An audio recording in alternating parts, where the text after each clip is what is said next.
Hey, pick your feet up. Walk like a normal human.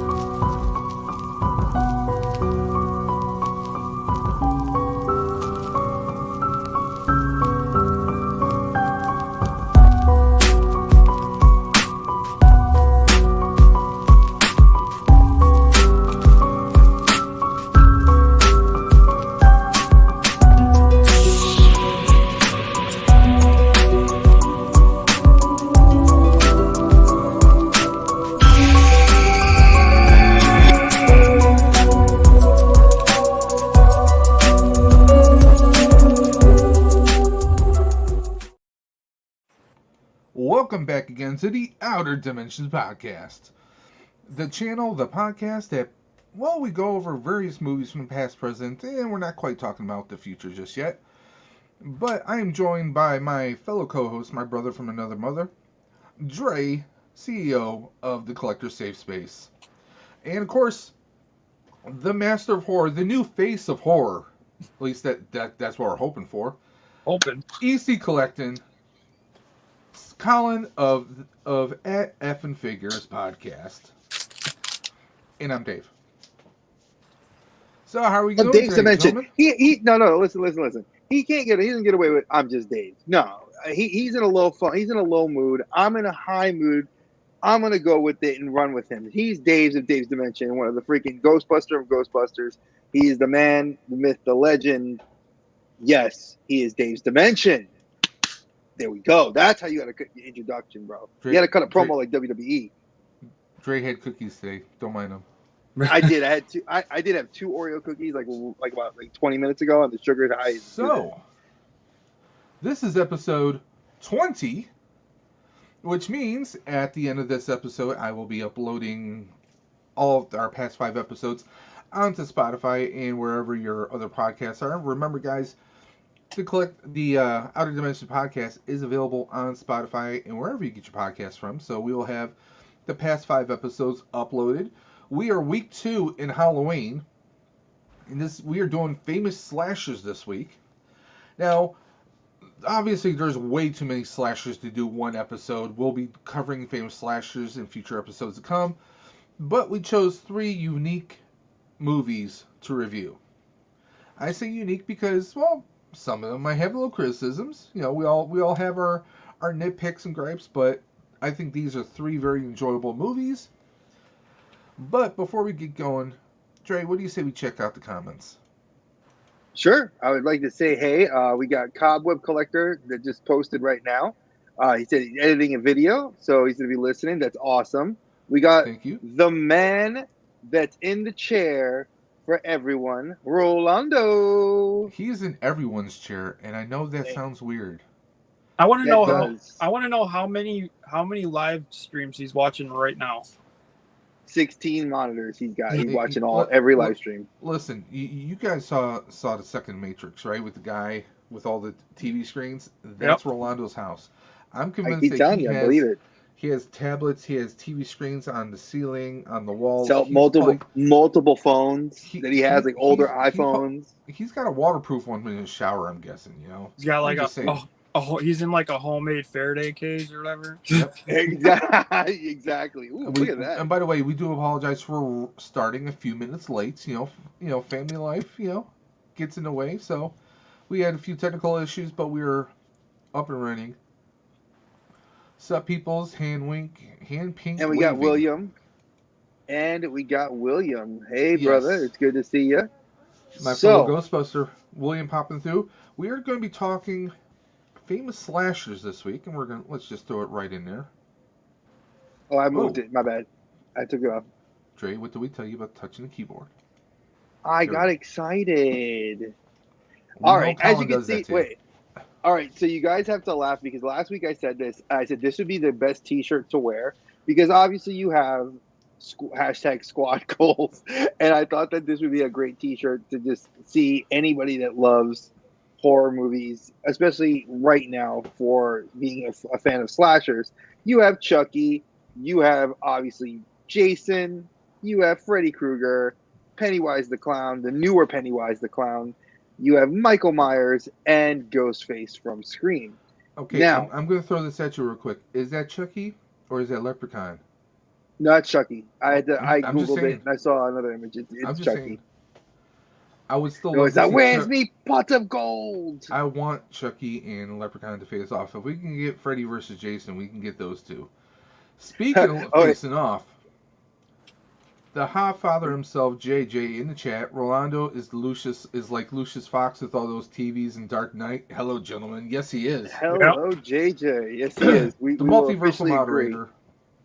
And JJ. All right, let's go to page 1 and let's start these movies off with a bang. All right. So 1974, 4 years before myself. Exactly. So 4 years before Dave and I were even born. This is the year my parents got married. October 11th. My sister was born.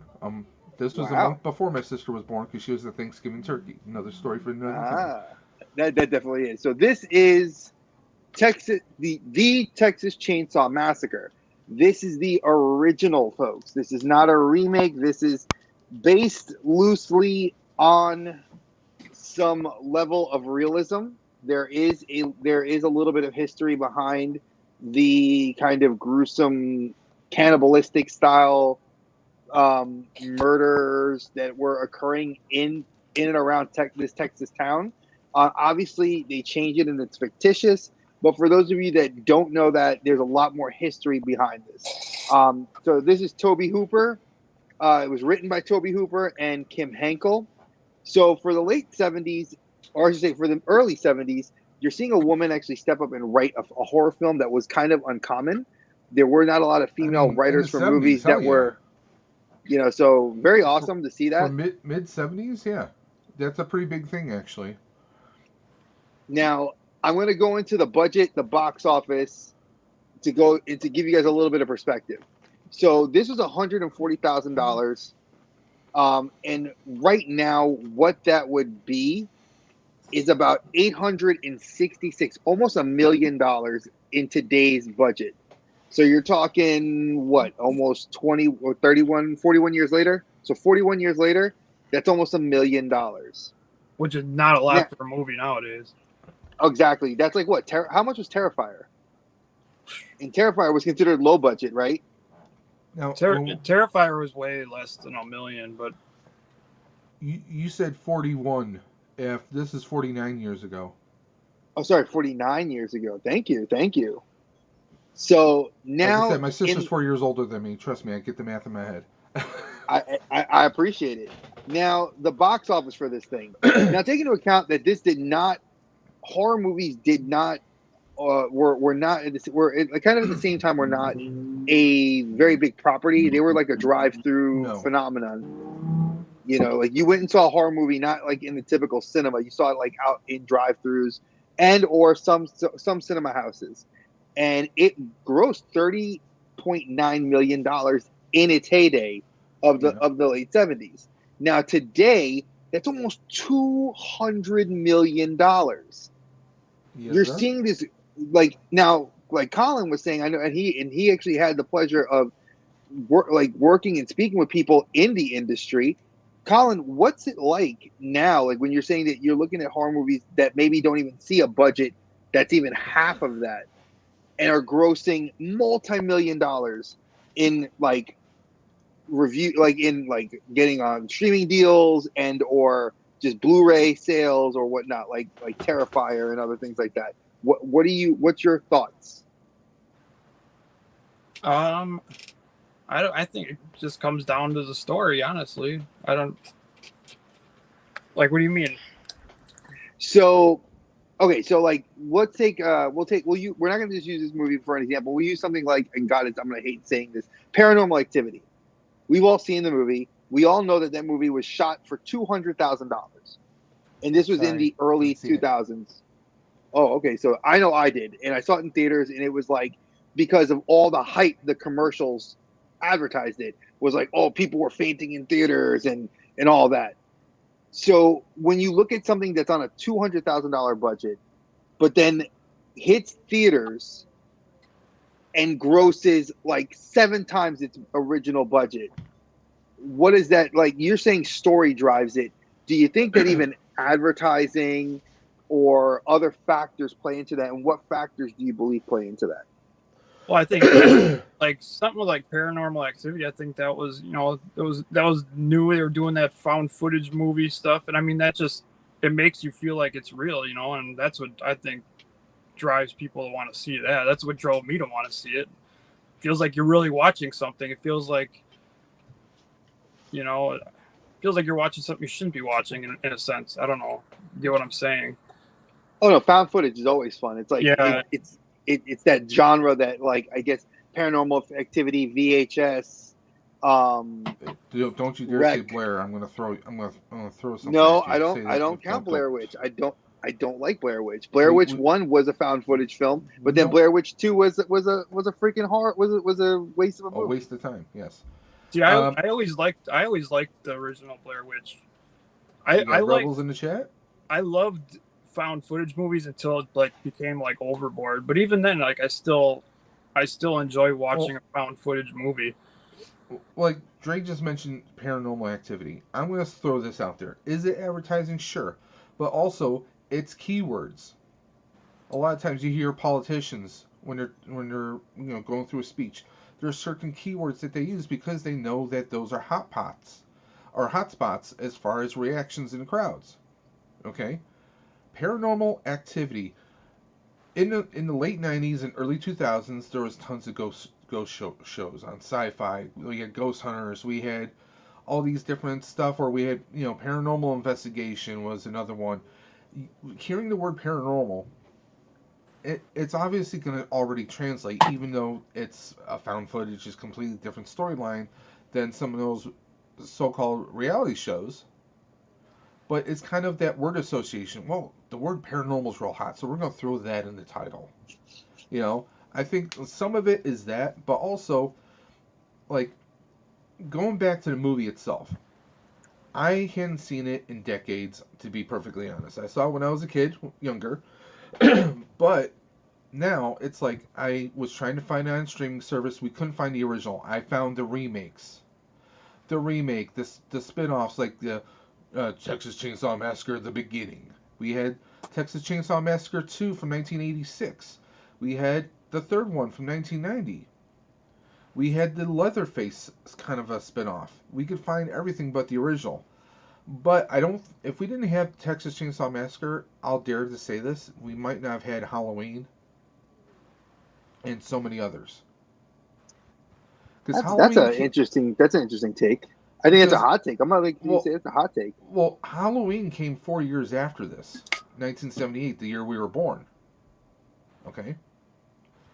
But something like this, it wasn't just a horror movie that was kind of like a fly-by-night. Like, oh, we see it once and that's all we're going to see it. This pulled people in. People were grabbed by it. They wanted more. Sadly, it took a long while for them to get the second one, 1986. About 12 years later.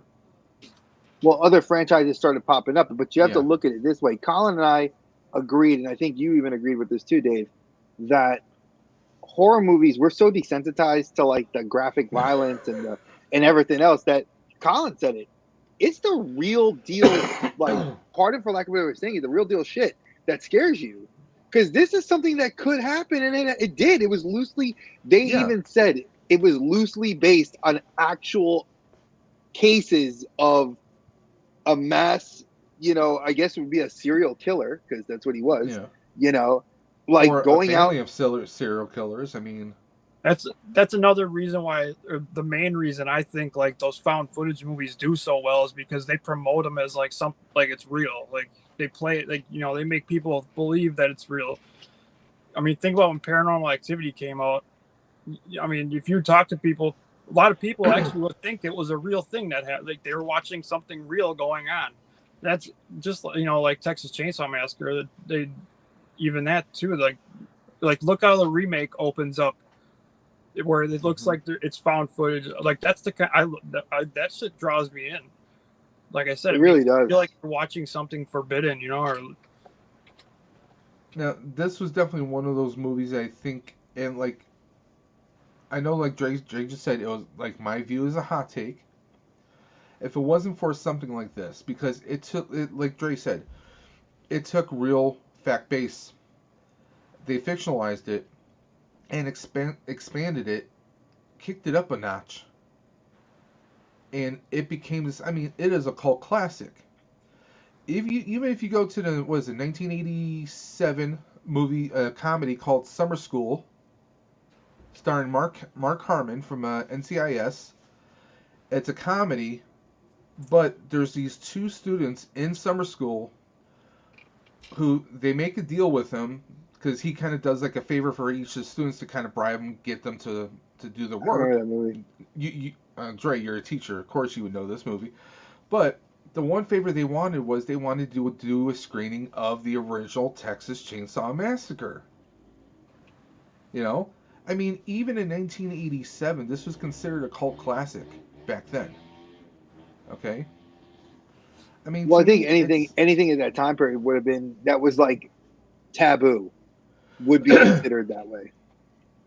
I mean, this is kind of the Saw of that time, I want to say, almost. You know, it made things, it freaked people the hell out, but also people were just mesmerized by it, is what I'm getting at.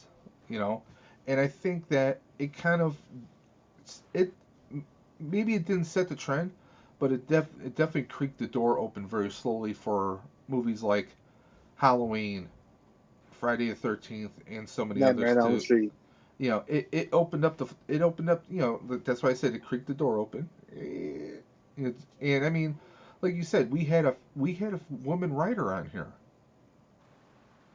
And even throughout the 80s, how many women writers for horror movies did we really get? None. Not really. Not from the research I've done, not a whole lot. Not that we're aware of, quite simply put. So, I mean, that definitely says something. And I'll say this, just the actors, for people that were wondering why I kind of skipped over the actors in the film, they were all relative unknowns. Toby Hooper was an unknown. He was like a guy that came out of college, wanted to do film. I researched him, and then I looked at the actors and actresses. These were all unknowns when this film came out. So imagine your first role becomes the cult classic horror film. Oh yeah, that leads a franchise. Because look now, we just got the game released a few months. What was it, a month ago? I think it was a month earlier this month or last month. They did the new Texas Chainsaw Massacre video game. Leatherface has been in Dead by Daylight. Leatherface has been in like several other horror themed video games. This is a franchise that has spanned several remakes, several sequels, 4 if I'm not mistaken, plus 3 spin-off movies that were like prequel-esque. I mean, this has been a film that has launched a franchise. There's one thing you're leaving out here. What? You cannot go to a haunted house anywhere without someone revving up a chainsaw like Leatherface did. Oh, no, yeah. You can't even go to the horror nights at any of the theme parks without guys revving a chainsaw without the blade on it. You know, I mean, well, what's scarier than a guy chasing you with a chainsaw? I mean, come on. Yeah. It's that sound too. It's not even the thing. Like people always like. I've always had this. People tell me, it's not the sound. It's not the actual fear of the blade hitting you. It's the revving, because you know what's coming. Yeah. You know. Well, a little throwback. I mean, if it wasn't for Texas Chainsaw Massacre, would we had, would Ash from the Evil Dead have a chainsaw for a hand? That's also true. Would we have seen that in Army of Darkness or Evil Dead 2? I'm just saying. You know? But yeah, I mean, it's a cult classic. I don't care who you are. If you can get your hands on, I'm trying to find it on digital so I can do a rewatch. Because last time I watched it was, I would think I was a teenager. Yeah, I just watched this actually. I forgot it's on a streaming service right now. I gotta find it. I'm sure it's you think out it's there Shudder? somewhere. I don't know, but I'm actually a huge fan of the remakes, the Jessica Biel remake and the Beginning. Those are actually 2 of my favorite horror movies. Don't get me wrong, I have a huge appreciation for this film, but and this might be a hot take, but the remakes were just so good. They're fucking terrifying. They are. Jessica Biel's one I think is my favorite one, and I'm biased because I love Jessica Biel. But I think that was personally speaking, I think that was the best of those remakes. When he comes running out of that fucking door and he's got the chainsaw and he's tearing through the laundry hanging, oh dude, they did such a good job when that remake opens and he's like they're doing like the found footage throughout the stairs and you see like fingernails in the wall and oh dude, like they did an amazing job on that movie. And the dance, they've always incorporated him doing the chainsaw dance in every remake. They make sure that he gets that off. And I think that that's such a cool homage to the original. And I love the fact that in those remakes, like I've seen only 2 of the 3 remakes. I didn't see the newest one yet. But one of the things that I liked about it was that they did him like grunting. Like he doesn't carry a conversation. It's almost like he's animalistic and evil. Like, go ahead, Colin. I didn't care for the newest one, but it does have like one of the coolest, goriest, bloodiest kill scenes out of all movies. But other than that, I didn't really care for the newest one. Nice to know. I mean, like I said, I know that you and I could agree Jessica Biel's one was the best, probably the best one out of them all, because that was horrifying. That's my opinion. That one in the beginning, the beginning was the prequel to the Jessica Biel one. Those are both my favorite Texas Chainsaw Massacre movies. Now, reviews for this film weren't great. They weren't a lot of. Again, it's not looked upon highly because it's not one of these like beautiful pieces of cinema. It's considered, like it was considered okay. Like by some critics, it was okay, but I think that the Cincinnati Enquirer actually gave it the best review out of all the reviews I found, saying that it deserves an Academy Award for one of the most sustained and believable acting achievements in movie history. Like the girl who plays the female lead in this film, she is the heroine that goes to almost barely survive. And it's truly something interesting. So, again, it gets a 7.4 out of 10. And, I know, like I say this every week, I know a lot of people will crap on Rotten Tomatoes. But for it to be from 1974 and for them to be able to pull an 89% for a film that's that old, that's not bad at all. 49 years old and you're pulling a 89%. There's brand new movies that can't even pull that. Oh, and like William said, how dare I forget R. Lee Ermey in those remakes? I mean, that's another reason he just makes those movies. Oh yeah, that's another reason why they're my favorite. I don't even know how I forgot to mention him. For shame. But again, folks, let's move on to the next one. I think this one is just a classic, and it's worth the time. If you can watch it, watch it. Now, obviously, this is an iconic classic. The OG of OGs. I mean, if you can, folks, if you've never seen, if you're a fan of horror, and tell me you've never seen this film, my heart sinks for you. Yeah, but let's step back for a moment. This is written by Kevin Williamson, a.k.a. the writer-creator of Dawson's Creek. Mm-hmm. And it was like, wait a minute. The Dawson guy is writing a horror movie. But he killed it. He flipped the genre on its side with this. Because I remember at the time, I was working at the skating rink at the time. We went next door to the movie theater, and a bunch of us, we went to see this. And it's like, I grew up watching gory movies. I mean, that was like my bedtime stories, okay? Like, I was completely desensitized, and this made me enjoy horror movies again. It was a shot in the arm. It was that, machete to the throat that we all needed who are horror fans. Because there was kind of a lull, and it kind of brought some much needed attention back. And I remember people were like, oh, Drew, we see the trailer, we see Drew Barrymore in there. We're like, oh, this is going to star Drew Barrymore. No, it doesn't. But we have all these awesome actors. I love that they gave Drew Barrymore it stars Drew Barrymore. No, it doesn't. She gets killed very quickly. Which I was very happy with, by the way, because I'm not a big I'm not a big Drew Barrymore fan. I mean, We got Neve Campbell. Still, man, dude, don't get me started. She's always been one of my crushes. Neve Campbell. Courtney Courtney Cox. Cox, who would later marry David Arquette and eventually divorce him, but they would still appear in the most recent movie. Not to mention Rose McGowan, who was married to what's his face? Oh God, Marilyn Manson. Marilyn Manson. Yeah, she was. Yeah. When they made this film, she was married. And that was before Charmed. Yep, this is before Charmed. It was before Charmed, before Jawbreaker, before all that stuff. It's amazing how old this movie is because I remember releasing like it was yesterday. I was a junior in high school when this came out. This movie played a big part of my life.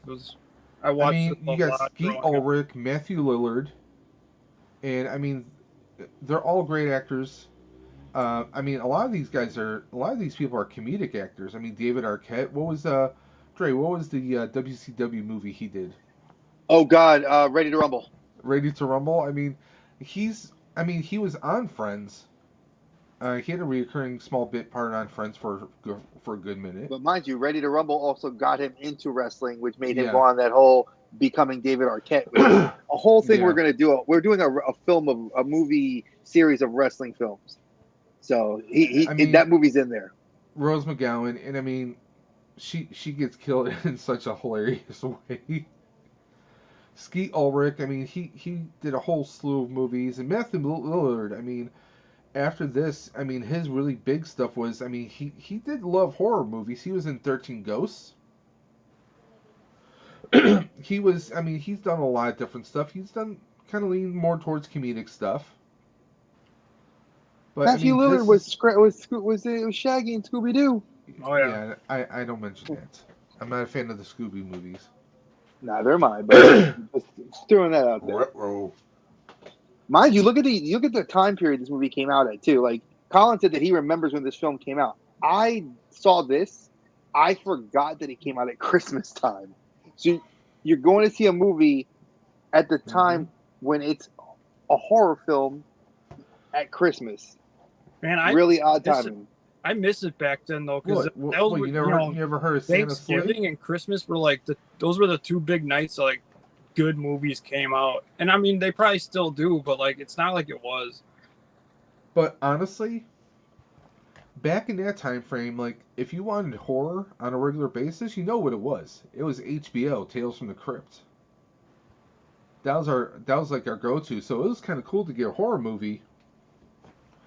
That one, kind of takes, it's, not necessarily a Christmas movie, but it had an awesome soundtrack to it, too. This is just one of those movies where it keeps you guessing nonstop. Kind of like Drake keeps us guessing nonstop. No, sorry about that. I was going to help my wife do something real quick, and somehow the computer, I clicked the mouse to pause my mic, and then boom, it kicked me right out.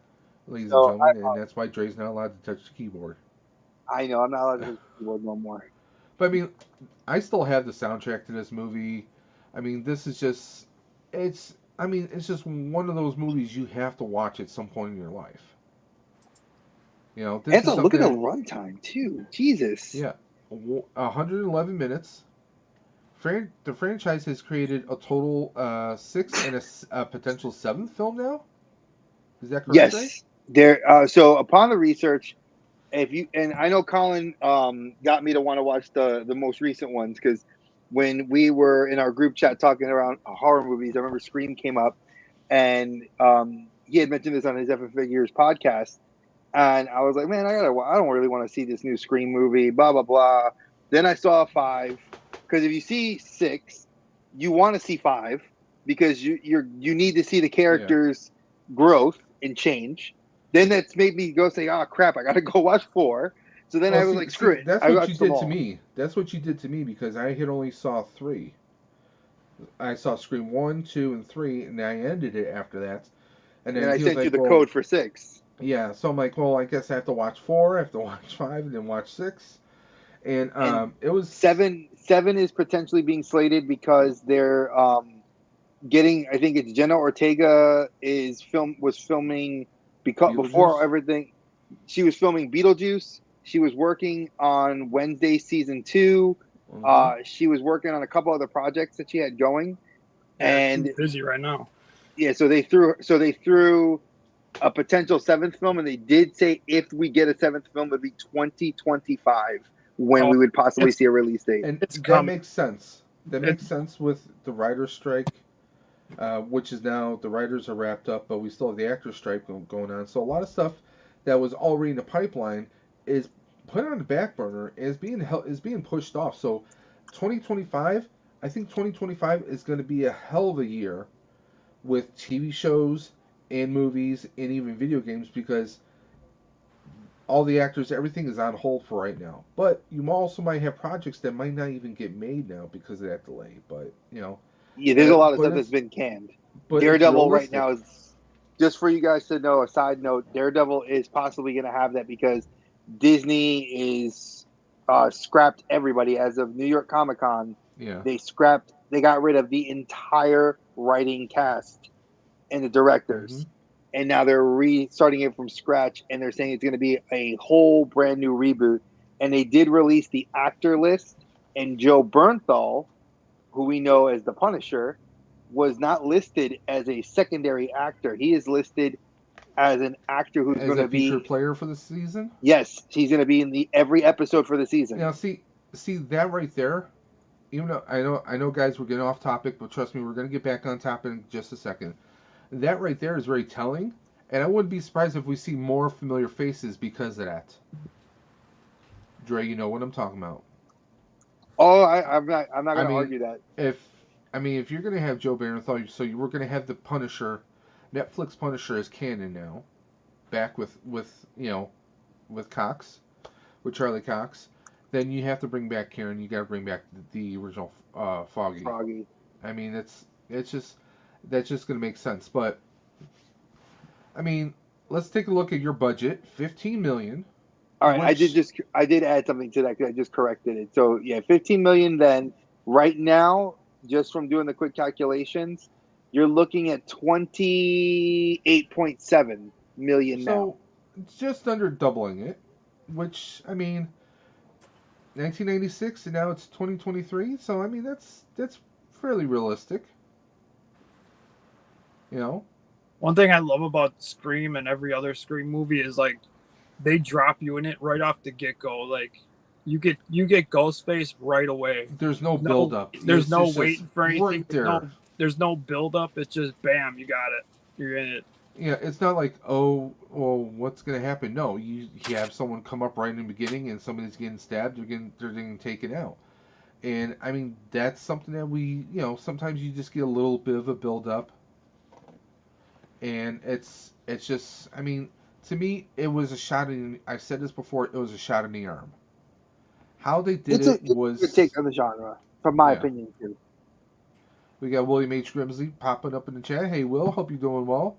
Hey, all stopping by to leave a like and shared. I'm on that workflow. Get that paper, man. Right.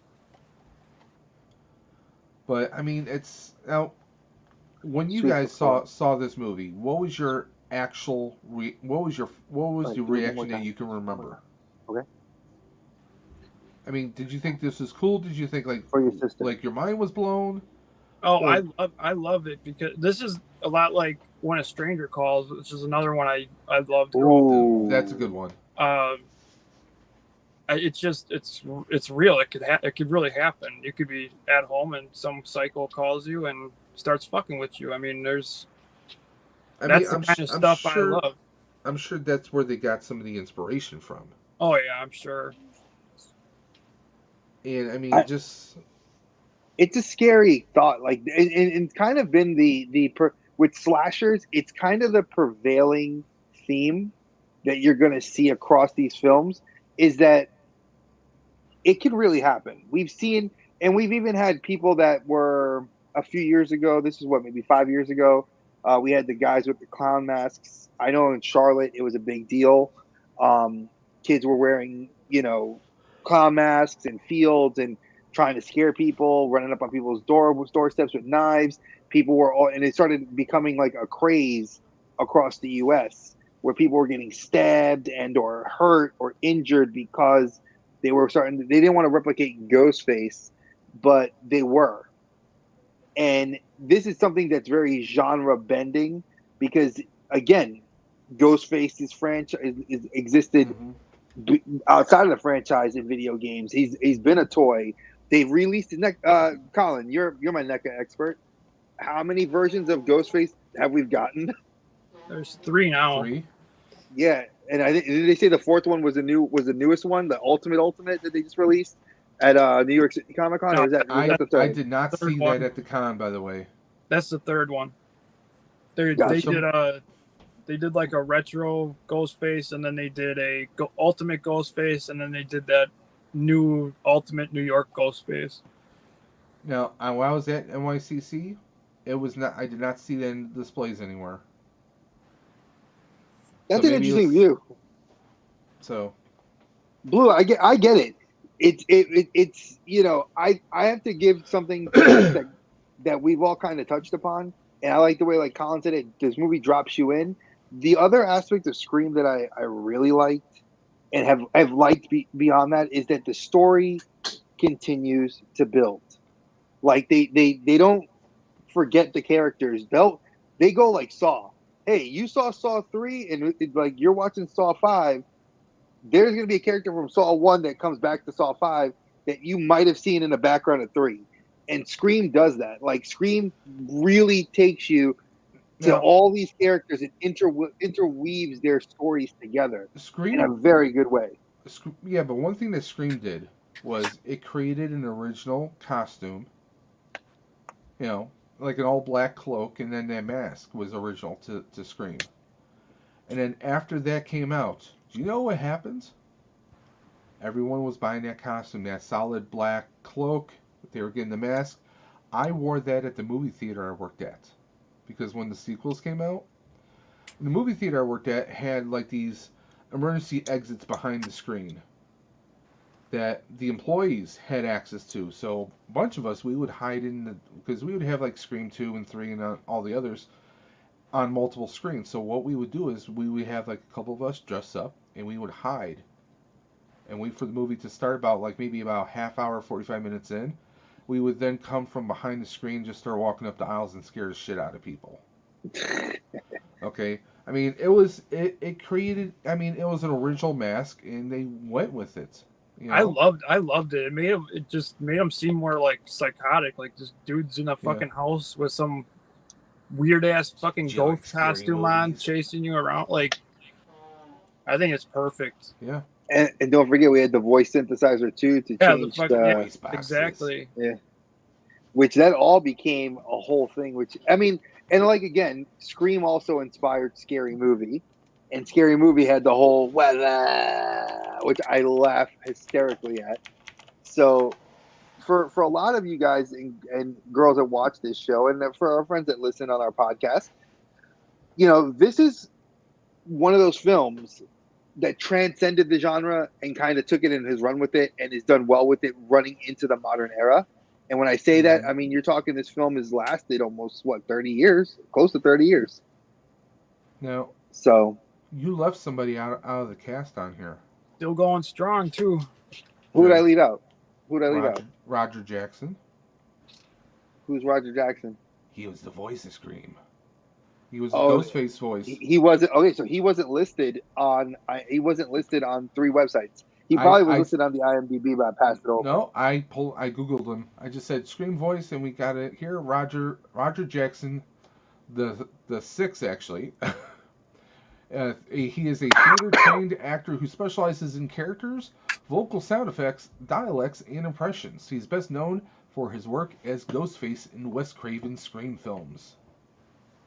He's also done, believe it or not, you're going to love this, he was also the voice of Mojo Jojo, the Powerpuff Girls.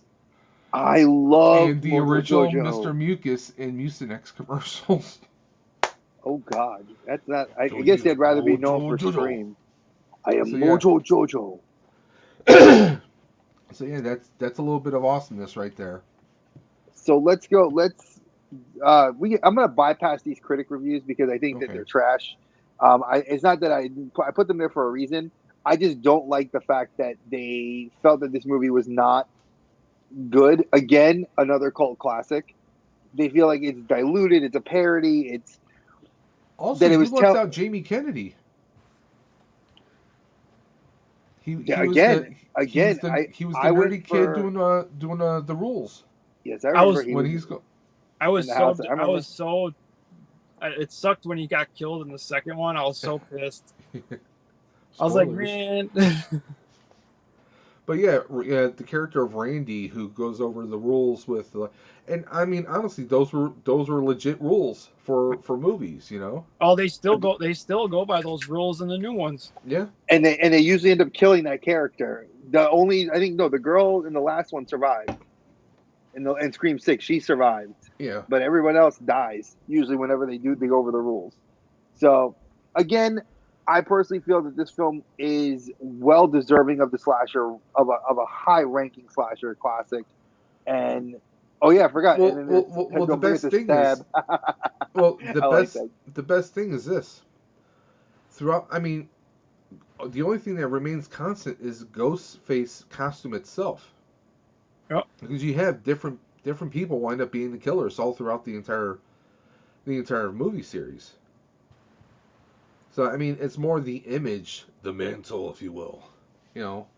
I love it. It was perfect. It's like a sadistic Batman mantle being passed on from person to person. Oh, and I do know that I do have a lot of social justice warriors that are like myself.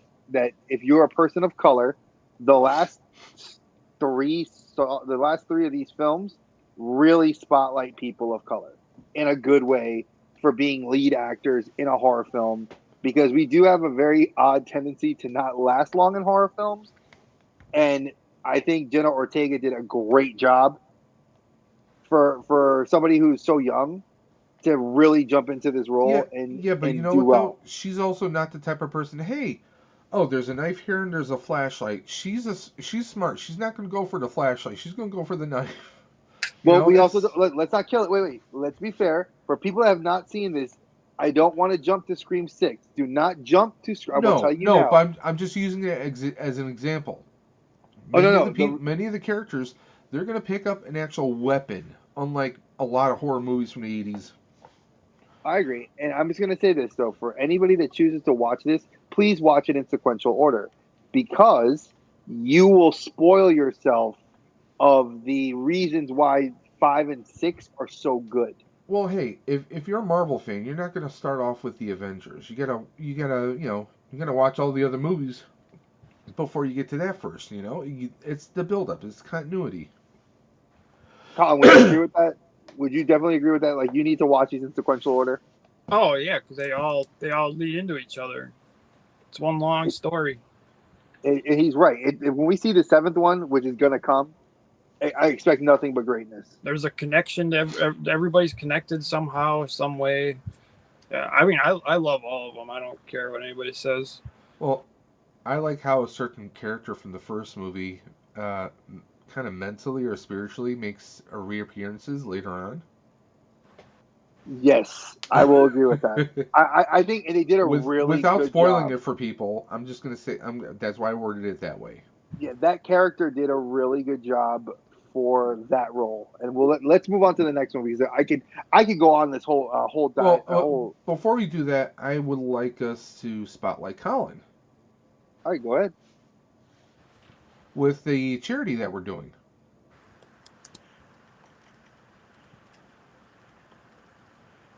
Just pull up our graphic right there. I like that. No, Dre, there's a bunch of juggalos. Now, just so everyone knows, Colin came to Dre and I, and he has this initiative. There's an actual need to help improve school lunches for kids all across the entire country. And Colin found that there's this foundation, there's this organization called FRAC. What does that stand for, Colin? FRAC? Food and oh god, it was the food regulation or something. No. I have it on my phone. I just was looking at it. I feel dumb, folks. It's been a long day at work, so give me a minute. I just sent this to Phil. Well, the long and short is there's this foundation, and we have the link in the video description below, and we have it on our screen right now. It's frac.org/healthy -school-meals-for-all. If you donate $10 to them, and you take a screenshot of that, you're going to send that to either me, Dre, or Colin. And again, our socials for Instagram are in the video description below. You're going to send us your name, your screen name also, and a screenshot of your donation. And what's going to happen is we're going to be hosting a live stream on November 18th, and we have amazing prize boxes. The lowest prize box I think retails for about $110 basically, and we have prizes that go all the way up to $300 and plus. One box is a collection, is 5 unopened Mythic Legions. We have a special half-face mask made by Rex of Millennium Workshop. And we just have tons. We have a NECA box with amazing figures in there. We have a bunch of amazing prizes, and all you have to do, take a screenshot, do that $10 donation. $10 is like a coffee and a snack at Starbucks, like Dre likes to say. Drop, all you have to do a $10 donation. Take a screenshot of it on your phone, or if you do it on a computer, take a snippet of it. Send it to us via Instagram, either at ec.collecting or at Dave's_dimension or Dre of Collector's Safe Space, all is one word, on Instagram. Just send us that information. We're going to put you on a wheel. You do have to be present in the chat that day so you can choose what your prize is going to be. It's not going to be elimination wheel. It's going to be one and done. But we have 5 boxes or 4 boxes right now? We have 5 boxes. 5 boxes, guys. We do have some really good horror items that are going to be inside the NECA box. So we have Ruben. For those of you that know him as Captain Spaulding. Our boy Ruben is going to be donating some really good stuff that he got. He's actually going to send me pictures of it, so I'll be posting it on IG, and we'll be pinning it. I'll be making a collage so you guys can see all the box stuff, so you'll know what's going to be in each of the boxes that you can potentially win. So you don't have to ask what's in the box. But guys, it's a great cause, and we're hoping that you guys will. You can find us posting about this on our Instagrams. You can also find, we did our stream earlier on Monday, so you can go to any of our YouTube channels and check it out for more details, more descriptions on the prizes. And if you have any questions, please don't hesitate to ask us. Again, Colin brought this up to us, and we wanted to do everything we possibly can. It's going to be an amazing stream, amazing prizes, and it's only $10 to get in on it, guys. Oh, and the name of the FRAC, it's Food Research and Action Center. They actually do. This fundraiser is twofold. So if you can't get the legislation to get healthier food options in the school, and your state's dragging their feet, what they will do is they will donate money to pay for kids' lunches that are not paid for in all the schools. So public schools do keep a tab of how much money kids take out. And if you don't pay your bill, they can prevent you from graduating. Like Colin and I have talked about, it can prevent you from going on class trips, really getting a chance to participate in extracurricular activities. So we wanted you to just kind of know that this is a good thing, and it's statewide. So it's something that's happening not just in North Carolina, but it's happening in New York. It's happening all over. So please be mindful, and just, if you have any other questions, like we said, please refer to our pinned video that we have on each of our channels. We have reached out to other groups that we work with and are friends with and collaborate with us, and they're going to be talking about it on their streams as well. So just be keeping an eye out. So now we're going to... we got somebody popping in the chat. Greedo and Speedo. Oh, man. You guys, definitely, if you're horror fans, you definitely got to check out Greedo and Speedo on Instagram and on YouTube. He's got a bunch of shorts featuring, all of our favorite NECA horror figures. So, there's nothing more fitting than having Greedo pop up. But we're going to go ahead and move on to our third and final movie that we're discussing tonight. There's only 3 I put in this one? Or is it 4? No, just 3. Okay, we'll add it to the thing. Yeah. I might actually... I will do an honorable mention. There is an honorable mention I wanted to add to this. So throw this one up on the screen, since you don't be pushing buttons. Freddy versus Jason. So there's a reason why I did this, because there is an honorable mention. So I wanted to do Nightmare on Elm Street and Friday the 13th. I would have done Halloween, but Halloween has had so many sequelitises and reboots and restarts. I just was not happy with any of them. So I'm leaving. I left that out. Child's Play right now is the honorable mention, and the only reason it's getting its honorable mention, the original, is because the original Child's Play, it stayed original, and when you look at Child's Play, it is now a wildly popular Sci-Fi or USA Network show that is now done 4 seasons. I have to start watching that. I hear it's really good. It's on Peacock, so you can stream it there. It covers, and it's actually very, very tied to the original lore of with the characters. Like Andy's in there. They've had Andy, his mom, and other characters that survived be affected, and now they're kind of creating like the Chucky universe because Tiffany's in there. It's a great, if you're a fan of Chucky, it is a good thing, and that's my honorable mention because Did you say Child's multiverse? No, I will not say multiverse again. But of course, this film is one of these movies that a lot of people it's very polarizing. Like if I were to do a quick little test, a litmus test amongst my brother hosts here, Colin, yay or nay? Well, I like all Jason movies, so I'm probably a little biased on this question, but I enjoy it. Okay, so he's giving it a yay. Dave, I enjoyed the hell out of this because this was a sequel. Because at the end of Jason Goes to Hell, Jason's mask is on the ground, and it's Freddy's hand and claw that comes up to grab the mask and pull it to hell. So technically, there is a continuity. Yep. Bless you. There is a continuity, Sorry as he was that. trying to say. No, it's okay. There is a continuity to it. Now, I just did a Jason marathon, so I just watched all these. I love all Jason movies. There's not one that I don't like. How do you feel about Jason Takes Manhattan? I like it. To me, it wasn't bad.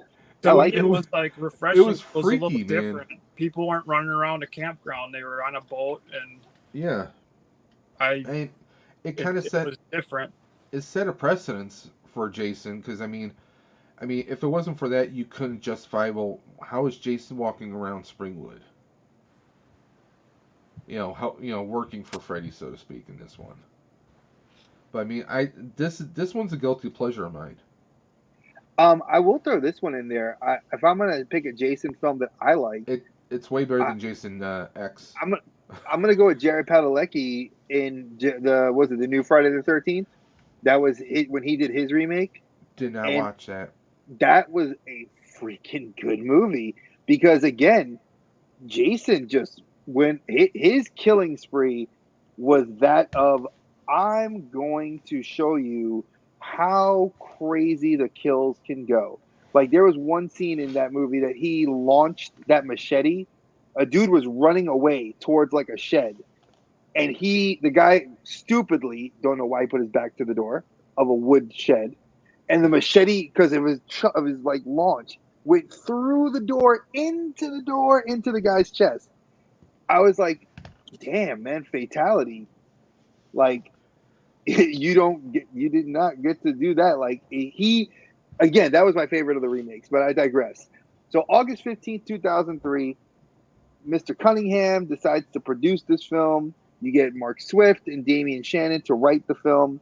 You actually get a pretty decent cast of characters that are pretty. Jason, son of John Ritter. Mm-hmm. So I mean, that was at a time that Jason Ritter was getting work. He also has another brother who is an actor as well. But we get, I mean, just look at who we get in here. We get part of Destiny's Child, Kelly Rowland, and the least successful one. Just call her that, the least successful one. But I think she was the cutest one. That's just me personally. That's what I go for. But I mean, like, this was like, it was a different kind of, like, we had some in this movie, we get actors that we have seen appeared in other horror movies repeatedly. Like, I can't think of the actress's name, but she was in the Ginger Snap movies, and she's been in a whole bunch of other stuff. She was the best friend to the main protagonist. You know how I'm describing the girl that was smoking all the time. I think that was Lachlan Monroe. Yeah, I think that was. She's appeared in a lot of different stuff. I mean, the one little short, creepy little guy that was in the insane asylum with Will, he's appeared in a bunch of different stuff as well. I mean, to me, it's a fun movie. You kind of have. I mean, yes, these are slasher movies, but guess what? Suspend damn belief, people. Okay. I mean, did it really make sense that we have Freddy and Jason? No. But this is something all of us as kids have waited decades to see actually happen. It was Aliens versus Predator. For those that wanted Aliens versus Predator, you got that years later. We got AVP. Yeah. Like in what was it? We got 2000, this first. Yeah, like what was it? AVP came out in 2004. Yeah. So a year later, we get that. And the year before, we get Jason. I mean, we get two horror icons. You can't go wrong with that. And I think that it was well done. It was Indeed. And here's the reason why I also didn't do the money, because people always ask me like, well, Dre, it's been 20 years. Why didn't you figure it out?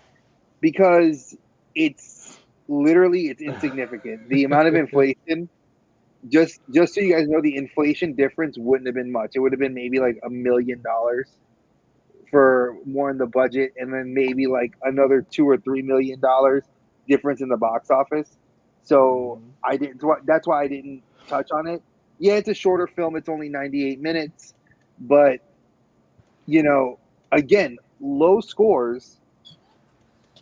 But this film actually, for those people that didn't know, when this film was being written, at the same later that year, Ash vs. the Evil Dead versus Freddy versus Jason was a comic book that was made, and it did 2 different volumes. It did volume 1 and miniseries 2.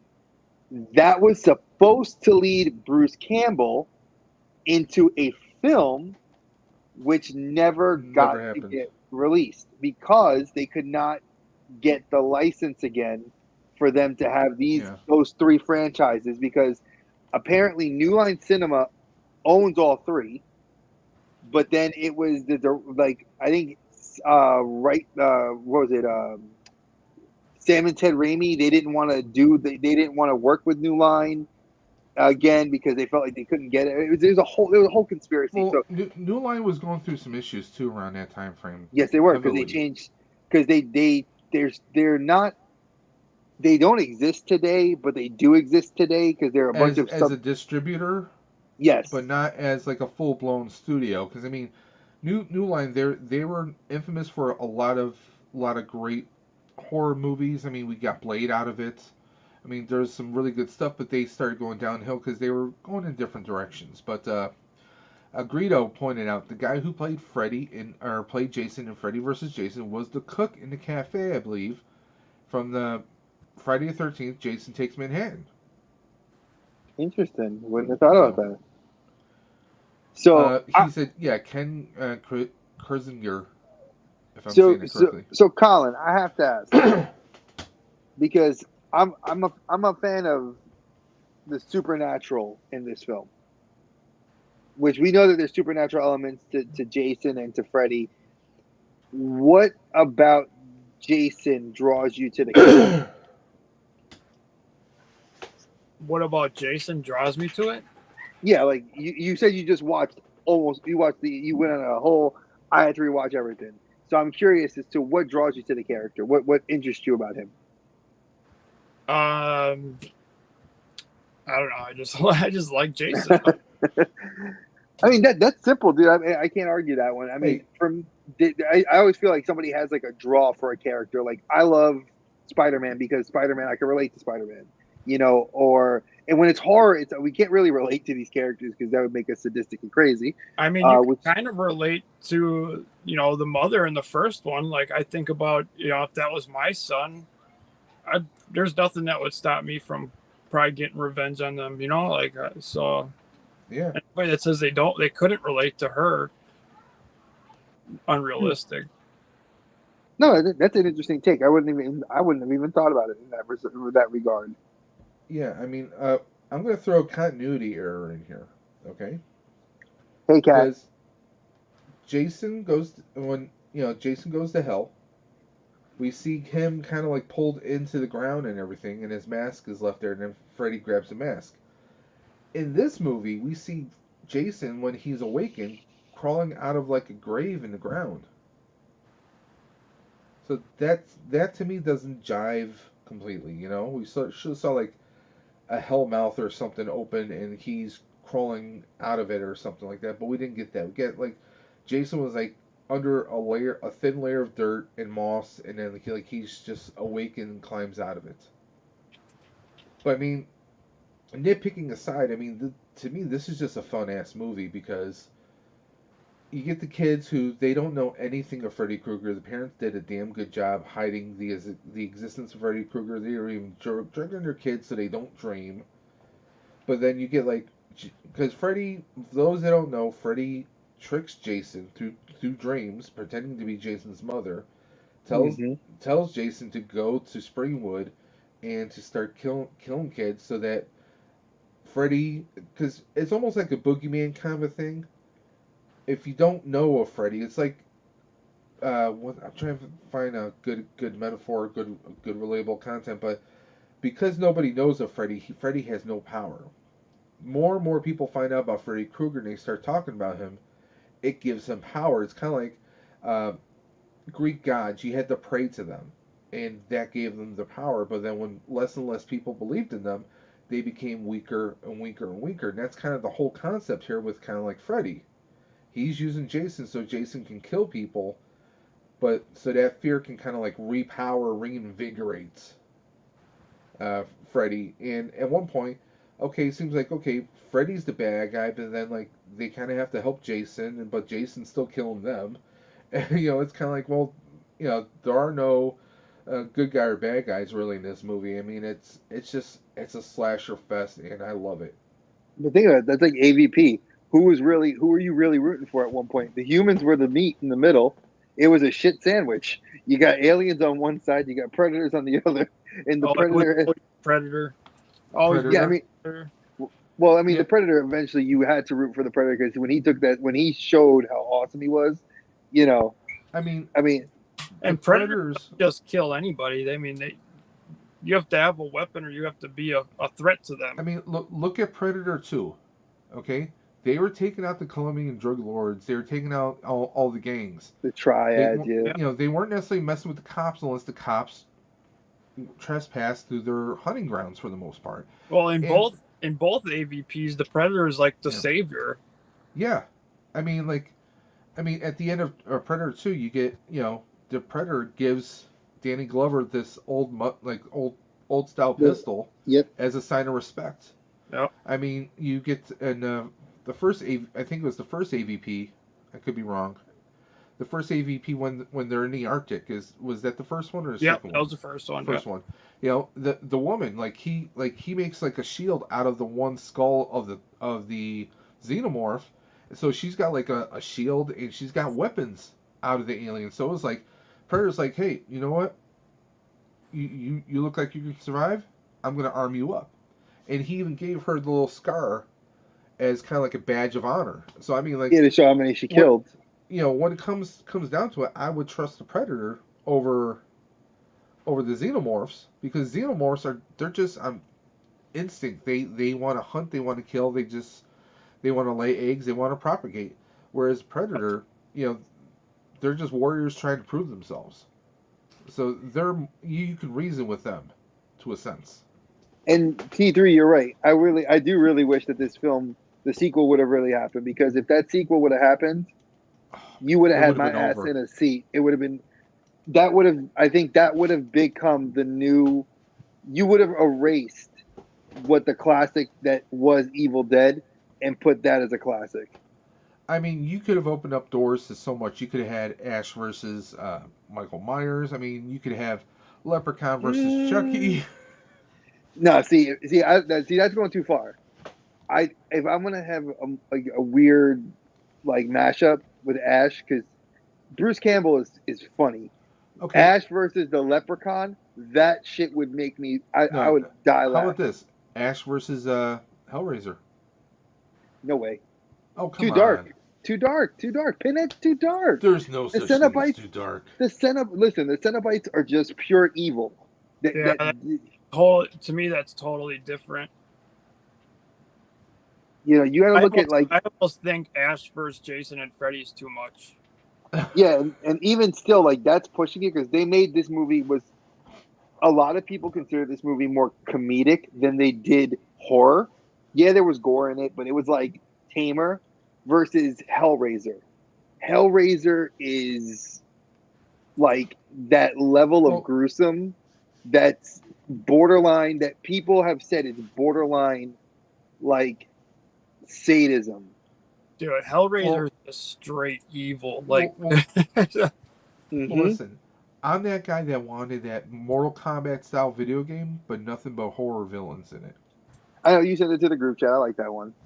I mean, come on, wouldn't you love to have seen, like, you can do a Mortal Kombat style fight between Chucky and Leprechaun, or you could have, like, you know, Pinhead versus, what would be a good match for Pinhead, though? I mean, I'm trying to think of someone out there. Phantasm. The dude that controlled the Phantasm. Because that ball with the little thing, he just throw that at you. I mean, what if you had, like, I mean, you know, Ash versus Leatherface, Chainsaw versus Chainsaw. I mean, you could have. There's a lot of villains out there that hilarious. You could. Dr. Giggles versus Jigsaw. I don't know.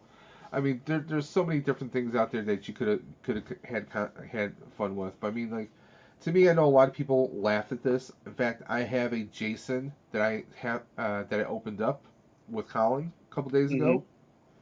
When we did the Freddy versus, I have that. I want to get Freddy at some point.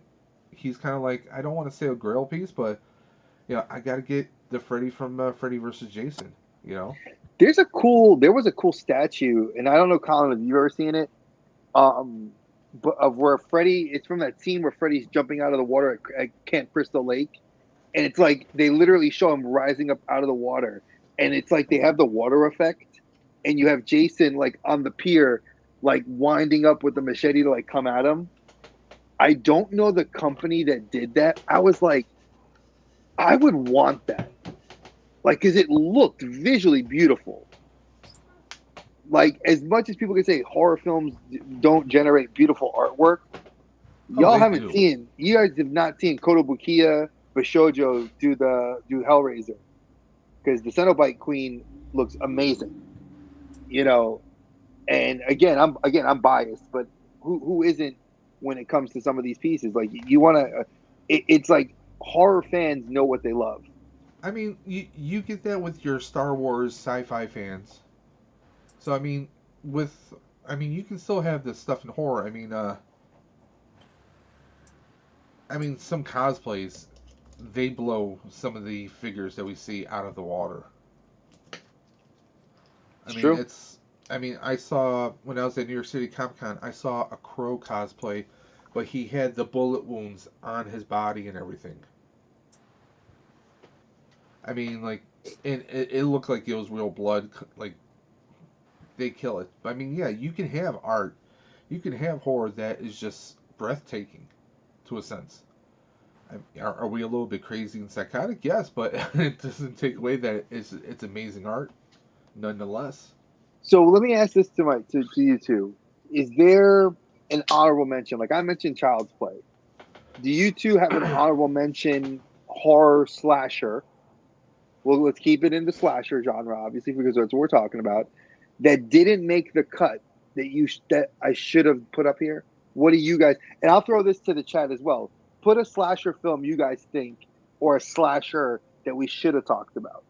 Because maybe I'll do this again. I'll talk about it at a later date. Okay, here, I got one for you. Candyman. Is that a slasher film? Well, I think Terrifier has definitely taken its place. respectfully, I can't comment on it. I haven't seen either the first or the second one yet. So I'm a fan of I Know What You Did Last Summer too. That's another one I love. See, that's what I was thinking. I Know What You Did Last Summer would be one I would have put in there, and it was one I was thinking about. Terrifier definitely ranks in there, even though I hate clowns. But I have watched the first one, and holy crap, the amount of gruesomeness I saw in that movie. But you don't consider Candyman a slasher? I see Candyman. I felt has a different. I feel like he's more because, of a Slender Man. Like it's like Bloody Mary. You say it 5 times, he appears. He's got the meat hook, I could probably. I think. It could be. I'm not gonna. Candyman was a big thing when I was younger. So I mean, to me that's. I love Candyman. That's another. Oh yeah, one. I loved it too. The sequel sucked until the remake came out. Yeah. The remake was good. Oh, Jeepers Creepers. I don't know if Jeepers Creepers is a slasher. I consider Jeepers Creepers again like one of those like Slender Man, like sci-fi horror. Like it's an alien creature, supernatural, like Baba Yaga. And no, I'm not talking about John Wick. Cabin in the Woods. Hatchet. American Psycho. There you go. Hatchet's another one. I just watched 1, 2, and 3. Did I watch all of them? I think I just watched. Yeah, I watched all of them. I watched 1, 2, and 3, and I watched Victor Crowley. Now, are we sticking with movies? These are all movies. These are all Cabin in the Woods is a movie. Well, now, no, I was gonna almost say like Dexter, but that's the TV show. No, Dexter's also a novel series too. So yeah. It breaks the genre. I don't know if American Psycho is. I feel like American Psycho is more like almost like Fight Club because we know Patrick Bateman doesn't commit the murders as far as we know. Wink, wink, nudge, nudge. Everything's happening in his head. I love American Psycho. Oh. I mean, it's a fantastic film. Do not get it twisted. Absolutely one of my favorite films out of the Bale library of work that he's done. I just don't. I feel like it's more like Fight Club, where it's more based on a psychosis, like where Joker, the Joker film falls in. I'm thinking more along the lines of like The Shining. I don't consider The Shining a slasher. No, I don't consider. I'm just saying, like I consider movies like that supernatural genre. Yeah. I wasn't saying it was a slasher, but X. I don't know. I leave it to this panel to kind of figure it out because X was not bad. That's the prequel to Pearl. Oh, I consider X a slasher for sure. And Pearl definitely is a slasher. No, of X was a. That was good. It's funny. I never saw X, but I did see Pearl, which I thought Pearl had a different. To me, Pearl had a different feel to it than X. I loved it. Did. That was so good. I'll have to check out that 31. What about 31? 31 wasn't bad, and that definitely would fall in the slasher realm. There's a lot of them. You guys are. Oh, Pearl. Yeah, sorry. You're right. T3. I had them backwards. Pearl is the prequel to X. Oh yeah, My Bloody Valentine. That's a. How can I forget My Bloody Valentine? Oh crap. What's another? There's got to be at least one. There's a few others. I mean, there's Black Friday, Prom Night. Black Friday was good. Prom Night. That was a good one. There's a lot of them out there. So I'm glad. I mean, these are films that you guys. Is there any of these that you guys are listing some great ones? And I feel like I want to put together another. Obviously, we'll probably do it later this year because we do have some open dates for things. I've moved some schedules around to fit some. Because I've been seeing a lot of you guys suggest some films that you really want us to talk about, and I kind of want to do them for the years out. This is damn man.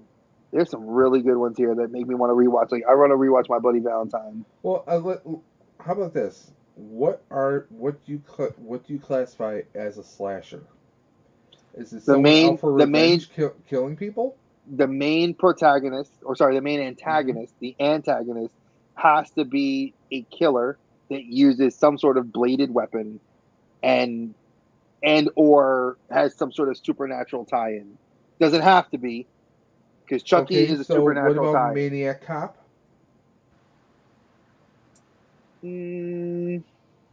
A slasher to me is just a movie with a killer that kills. Yeah, someone who's relentlessly killing. I mean, yeah, that's what a slasher to me we is. could throw Shocker out there. Shocker's another one. That's only had one. Maniac Cop would probably be a better one. There's so many. There really is. But I mean, like, if you have someone who has a supernatural tie that is killing people, if we went by those rules, I mean, there's so many things we could throw out there.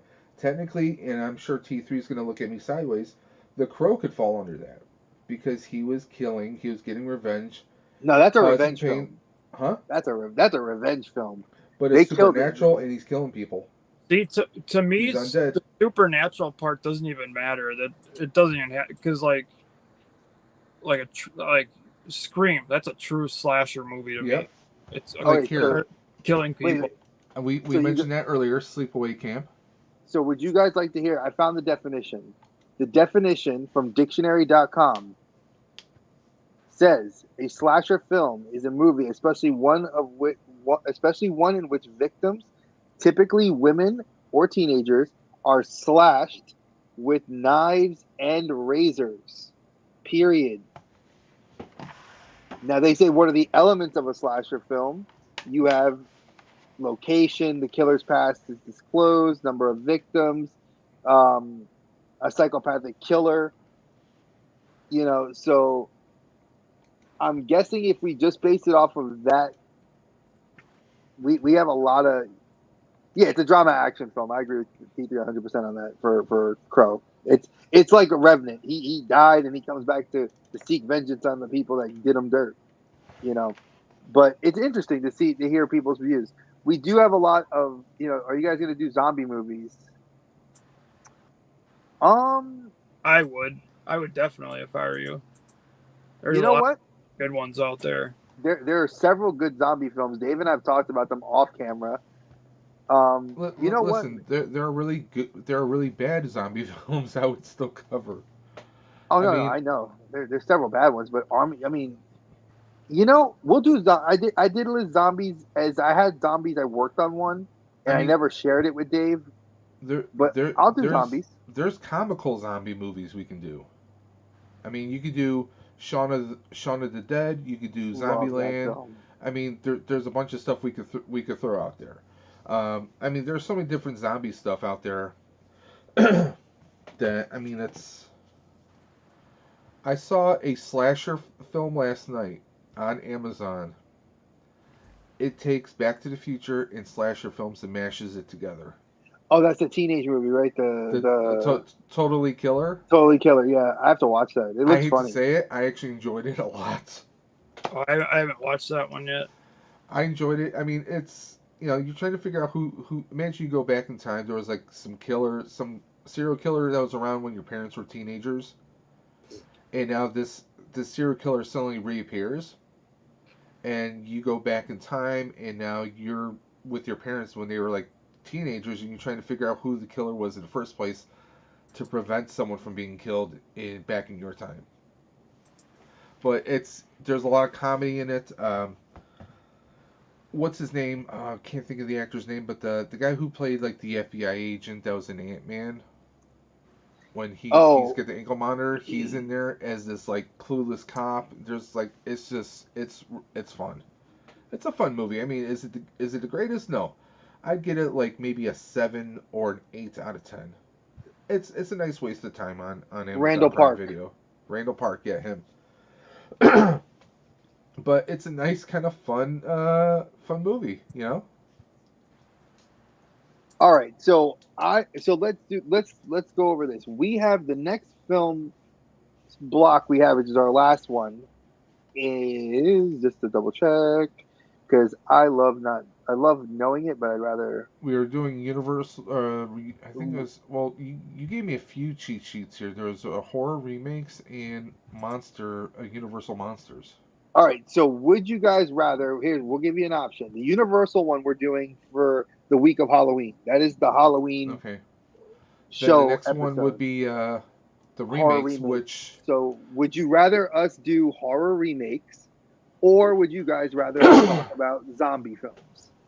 I have a zombie one almost finished. All I gotta do is finish editing it, and boom, and Dave and I can do it. The question is, what do you guys want?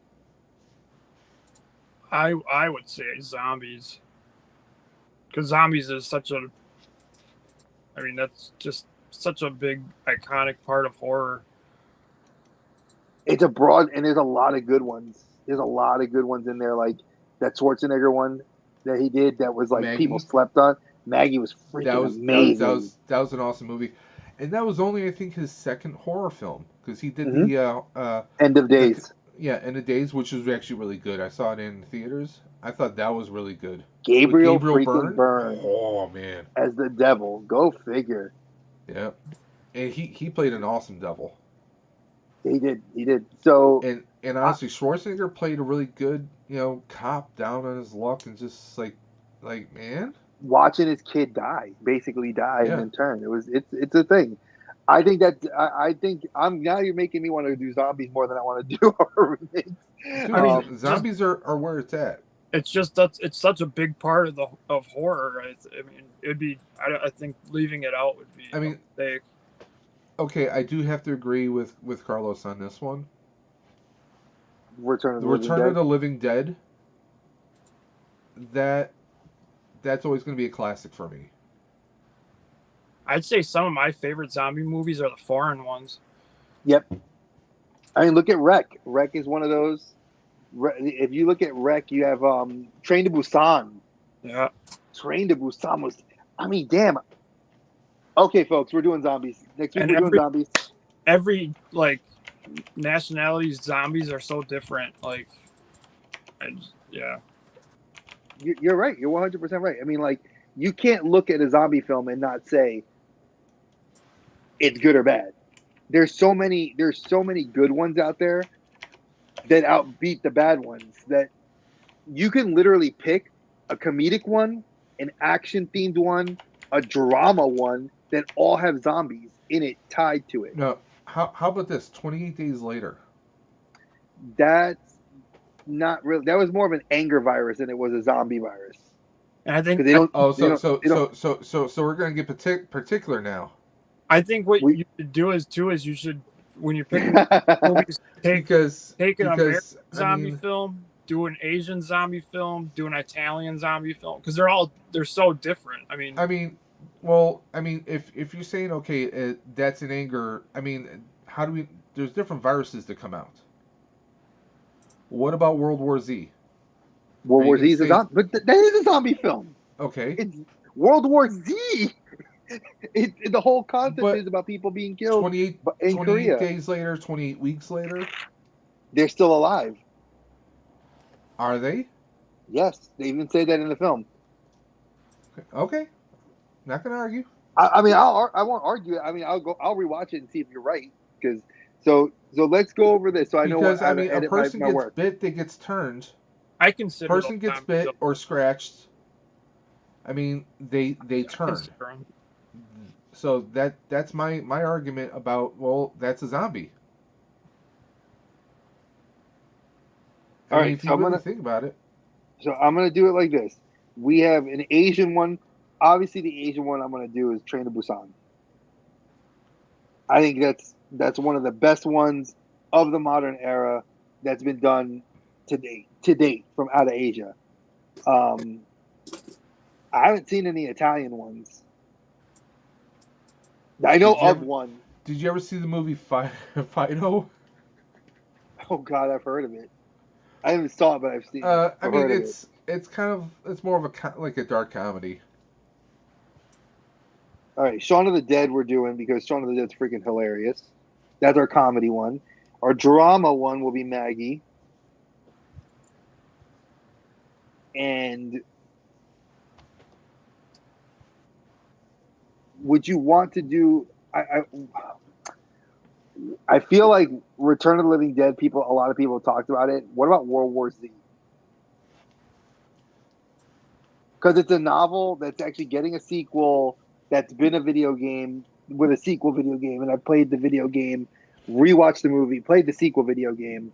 What do you think? Let's see, the movie itself, I think the movie itself is not necessarily, I mean, to me, it's kind of in its own category, personally speaking. You know, it feels like it's its own, it doesn't necessarily feel like a zombie movie per se. You know, because, I mean, we never find out where the virus or where the contagion actually comes from to begin with. I don't know. It feels kind of weird. Except for that girl in Korea. It's a girl in a Korean factory that gets bit from a homeless person, and she ends up getting brought. She's patient zero. Okay. Brought to that military That's base. Probably in a novel, which I haven't read, so I don't know. No, that's in the movie. If you watch World War Z, that's what they say. She gets taken to that military base, and they put her in the back. That's what the crazy white dude with the CIA that was like pulling his teeth out. Yeah, because if he turned, him tracking that down. Yeah, because the CIA guy was the one that had a lead on something going amiss, and that's when he started realizing that Israel knew something before the rest of the world did. And the novel is more of like a diary.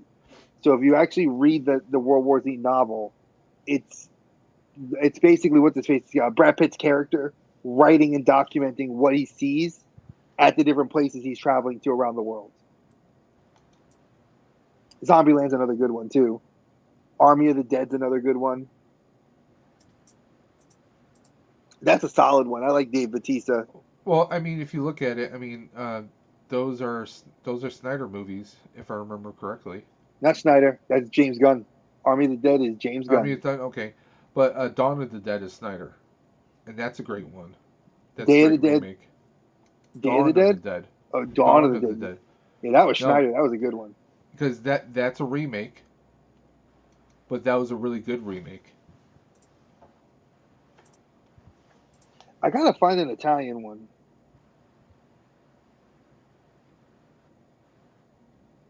All right, so I got my movies there too. Like I said, my list of zombie films was definitely not as much as you guys did.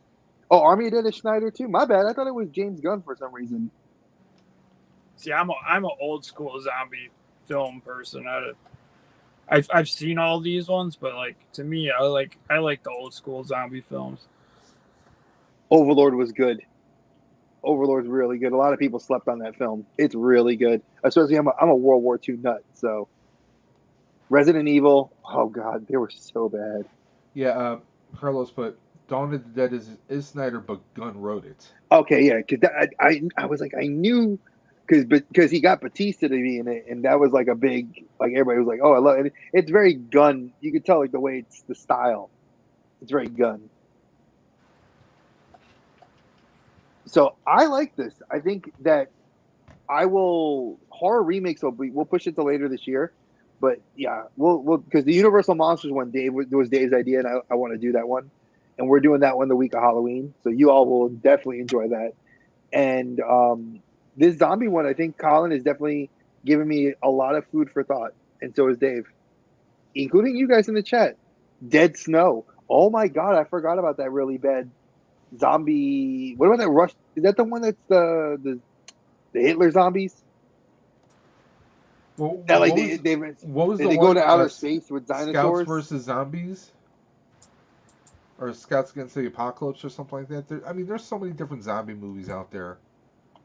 Like, what about the comedy The Dead Don't Die with Bill Murray?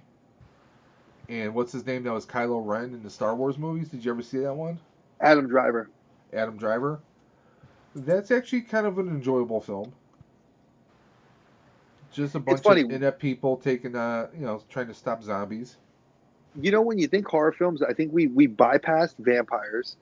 We bypassed werewolves. Because I think they're just so overdone and saturated. Well, I mean, if you think about it, vampires are just a sexually transmitted disease. Just saying. No, but we bypass. Let's just go. We bypass those two, right? Yeah. and then we go right to zombies.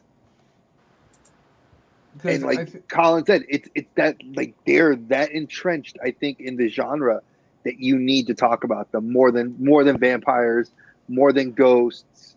Like ghosts are not even talked about anymore. We haven't had a good ghost movie since 13 Ghosts. Well, I think because zombies feel like they're a little bit more realistic, so to speak. That because we know over the years there's always all these conspiracy theories about the government. I mean, look in Vietnam. The government used chemical warfare all the way back in Vietnam. So we know the government has experimented with different types of gases. What if a combination of chemicals created a virus? I mean, hell, we just came out of a pandemic. Huffing bath salts. Okay. That's all I gotta say. I mean, we know that viruses are legit, and that a worldwide pandemic. What if something happened and it really did turn people? What if the vaccine to protect people was what actually turned people? That seems a little bit more realistic than vampires or werewolves.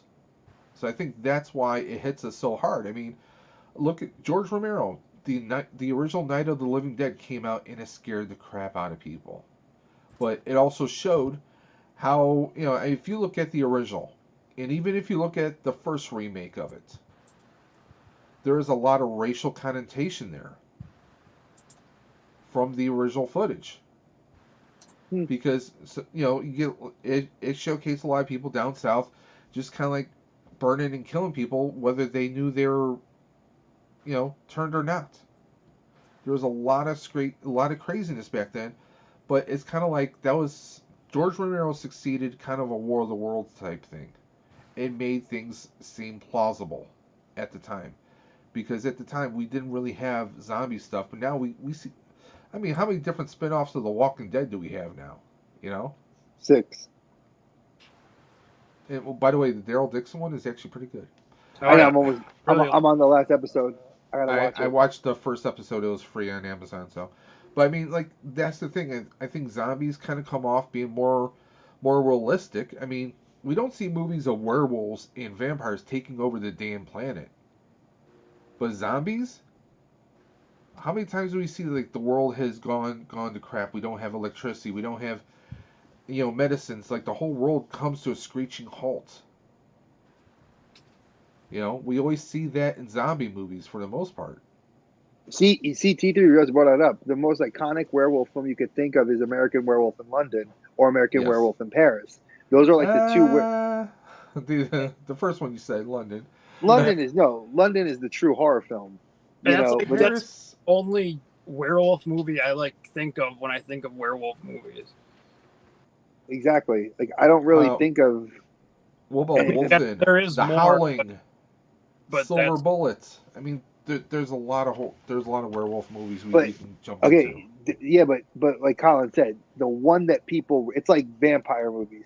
Everybody thinks Dracula, Bram Stoker's Dracula. Yeah. You don't go down to Blade. You can say Blade. Lost Boys. Lost Boys. Lost Boys would be a close contender. But when I think of vampires, I think of Bram Stoker's. Lost Boys would probably be my go-to.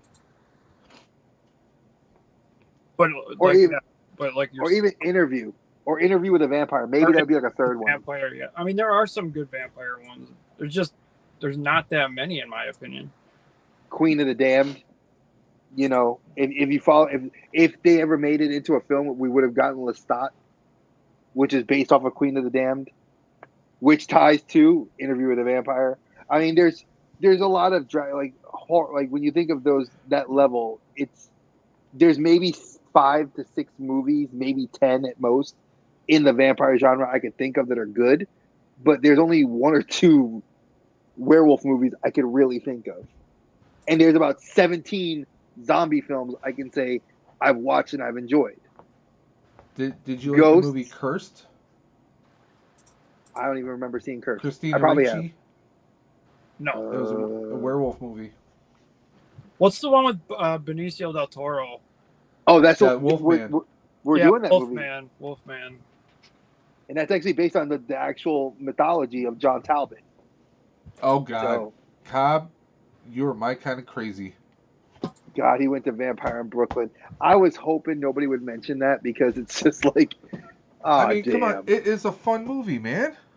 Well, now you just might as well throw Twilight in there. No, Carlos threw in Morbius. At least Eddie did not twinkle in that movie, okay? He threw in Morbius. That's like the trifecta of just shit. It's like you're gonna go from Vampire in Brooklyn to Twilight to then go say, hey, guess what? We can hit vampire and werewolf. So, Carlos, what about the little vampire? Oh my God, dude. No. Vampire's assistant? I mean, Bela Lugosi. I mean, yeah, that's the classic Bela Lugosi, as Dracula.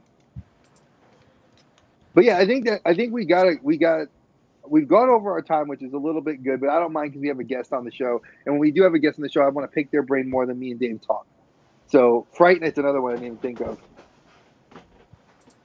But as you guys can see, when you guys participate with us, it makes the chats more fun, which is why Dave and I love doing this, even when we have a guest on the show. So because of our guest, I'm very happy to say that we will be doing zombies next week. So I will have a cheat sheet, and Colin, if you want to pop on and do zombies with us, you're more than welcome to. All right. Because I think that I haven't done a good take on a lot of these zombie films, and if you find an Italian one that you would recommend, I'm gonna look and see if I find one. But if the one I picked you don't think is a good one, throw me some ideas, because I haven't. There's like one or two. I'm starting to think that me and Cobb are related. 30 Days a Night. That's another one I didn't even think of. That's a graphic novel. With Jim Carrey and Lauren Hutton. I actually really liked 30 Days a Night. I thought that was cool.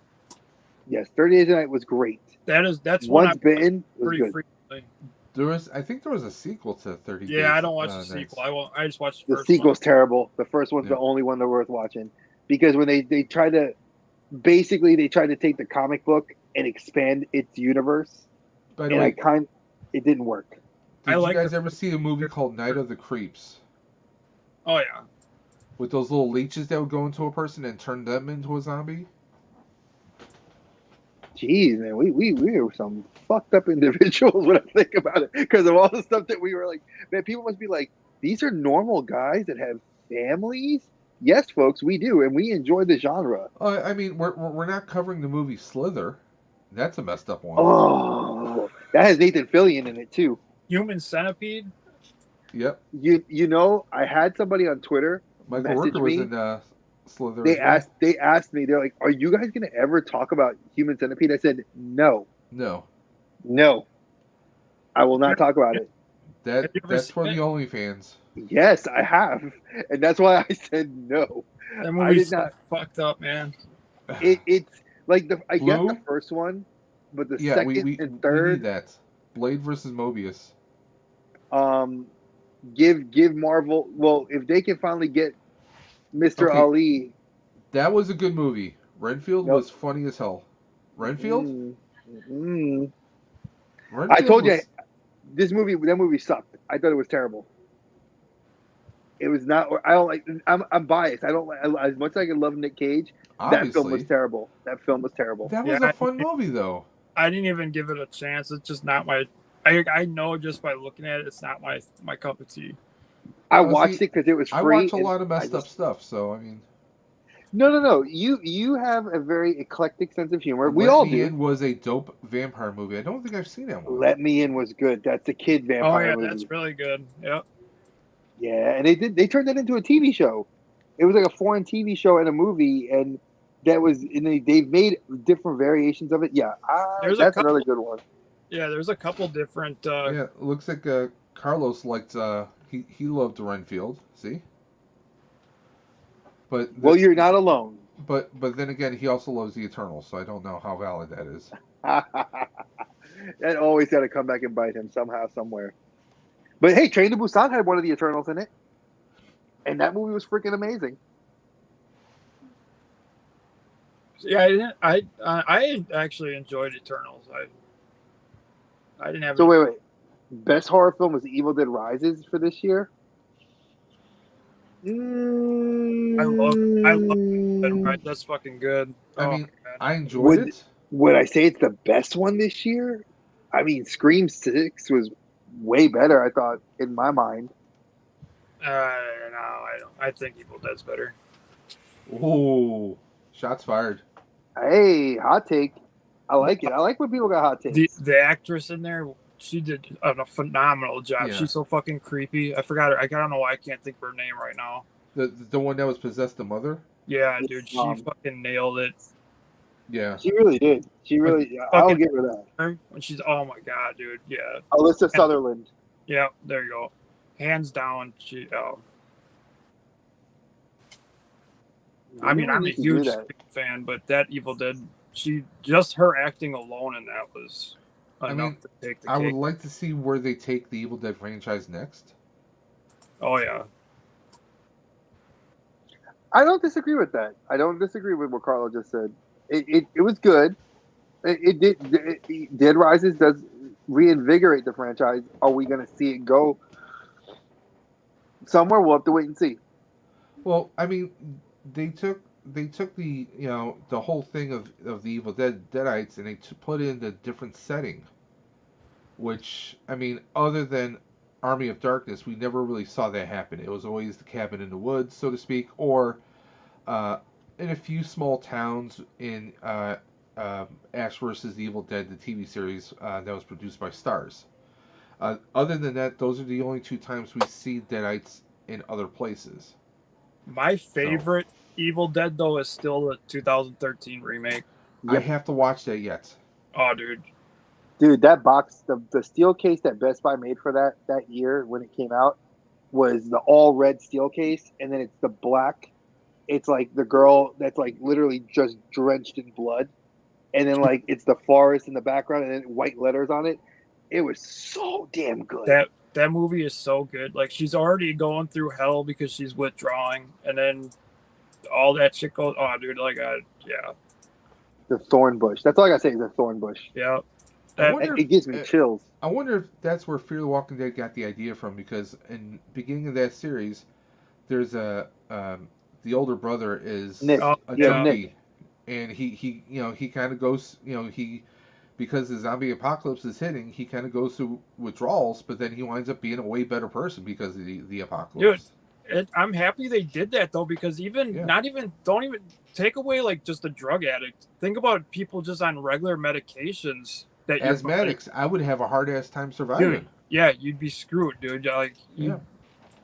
And they've done a few stories, like people who were relying on oxygen. Once those tanks run out, if you can't get oxygen tanks from anywhere else, eventually that person is, they're going to cease to live, and they're going to die. Now you got a walker. I mean, I mean, that's the one thing. Also, is when you have the zombie apocalypse, are the zombies the worst thing to fear about, or do you have, or is it humans? I mean, that's what Greg Nicotero said. If you guys, for those of you that don't know, Greg Nicotero is one of the executive producers and directors for Walking Dead, and he is the special effects genius. And now, really, he's directed and written stuff that's just mind blowing. And him and Norman Reedus. Have you ever seen the movie? Those two, man. Have you ever seen the movie The Road with Viggo Mortensen? That's a perfect example of like what it would really be like. Humans would be the worst part. You'd have fucking people eating each other. Like, that movie is so terrifying. Well, Book of Eli was the same way. Think about that. Book of Eli, all those movies really play up on the idea that what's worse, your situation or the way people react to the situation. Because human nature will always win over. You put people in tough situations, you're going to see who they really are. I mean, in The Walking Dead, they did that. They had a group of people at Terminus. What they would do is new people that would come in, they would actually, cut them up and fry them up and serve them up to the people. They were cannibals. Yep. You had Negan, who was this guy who was, drugs and idiot, kind of an idiot. I love that they did a flashback showing how he was before the apocalypse. Oh, Negan's my favorite character. And Negan, like, he wanted, he was the worst guy ever. And now he winds up being a bit of a hero at times. Well, they do a time jump. That's why there's a whole thing. But I'm gonna address some of the things that Carlos said, like Insidious 5. Okay, I saw The Key, which was not a good film. If you watch the Insidious films, The Key was good because it kept up with the genre and what the story was doing, but you get lost and muddled in what the sequel is because you don't know how many years have passed between what the kid sees and what happened to the old lady in the last one from The Key. I know Boogeyman was tied to Stephen King. I thought Boogeyman was all right. Boogeyman was okay. Talk to Me was decent. It's a good, solid story. I think it's a different take on that story. The only Insidious I liked was the first one, and it was good until the end when they showed the damn guy. Mm-hmm. Okay, is this a movie we have to review in the future? What, Poultrygeist, Knights of the Chicken Dead. Oh my God, I've heard of those. Poultrygeist, I've heard of it. I'm like, oh God, I think that's a movie for me and my brothers for Thanksgiving. We started this tradition where we watch really, really bad horror movies with the entire family. That's my nieces, their boyfriends, and it just we did what was that? I forgot what the movie's called. Can't think of it. It's not a good movie, but we pick horribly bad movies to watch around the holidays. So I think I've got a fair amount of good stuff here for fodder. So next week, guys, when you guys tune in, we're gonna bypass we were gonna do horror remakes. Horror remakes will get pushed to later this year, maybe next year. Rubber's a funny one. Rubber is hilarious. If you've never seen a movie, it's about a tire, killer tire. That movie is hilarious. Is this like Attack of the Killer Tomatoes? No, yes and no. Imagine a tire, a street tire from your car that runs around and commits murders. Okay, so it's kind of like Christine. No, it's a tire by itself. Like, it'll roll down the street. It is, dude, when I'm telling you, it's so bad, it's good. It's good. It's like a lot of horror. It's so bad. So bad, it's good. Yeah. That's actually we should get a t-shirt. Colin, you got to make a t-shirt for that. It's so bad that it's good. Yeah. I like it. It's going to be part of his merchandise when he's the face of horror. Just don't forget us little people on the way up there when you become the face of horror. There's another one I like. It's about a killer piñata. Oh my God! Please tell me it takes place in Mexico, and that the candy is the kids. It eats kids. Yeah, you have to watch it. There's actually a couple of them. Oh my goodness, they've made more. I have to find this out now. But folks, I really want to say thank you to everybody that's come through. You guys, again, you blow our chats up and make it so much fun.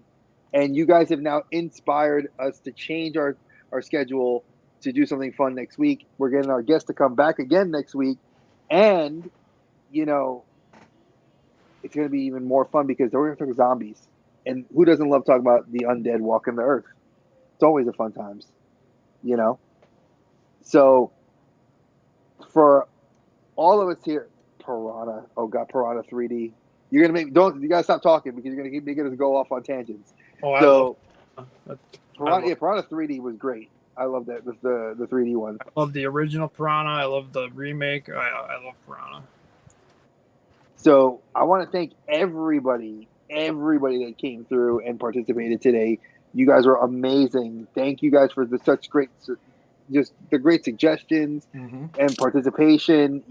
For everything you guys did. Big shout out to our brother and boy Colin for coming through, and even now suggesting doing the zombies and talking about that. I'm looking forward to that.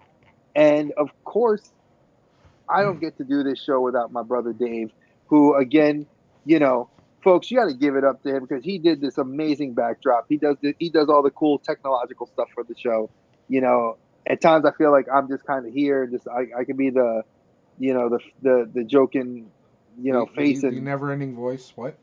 Yeah, I'm the voice of the voiceless, as CM Punk used to say. But no, we thank you guys. It means a lot. We have a lot of fun doing this, and we will see you.